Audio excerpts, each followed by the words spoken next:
moja katika tume hizi linafanya ni kuponya, therapeutic, ni kuponya, kuanza kuponya.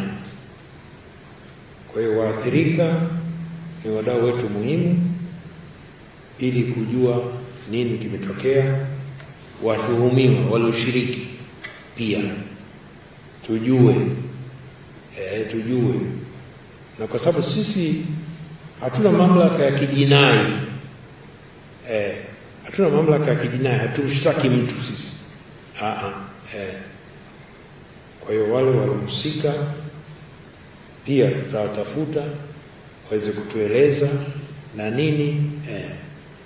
Vyama vya siasa, asasi za kiraia, wasimamizi wa uchaguzi,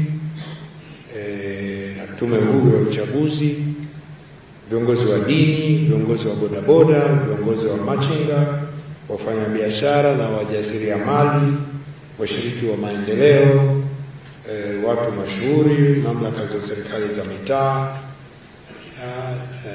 za vijiji, za kata, hasa kwenye maeneo yaliyoathirika zaidi, vyombo vya ulinzi na usalama, lakini pia sekta binafsi, walinzi wa sekta binafsi, waandishi wa habari, watafiti, wataalamu wa sekta na fani mbalimbali.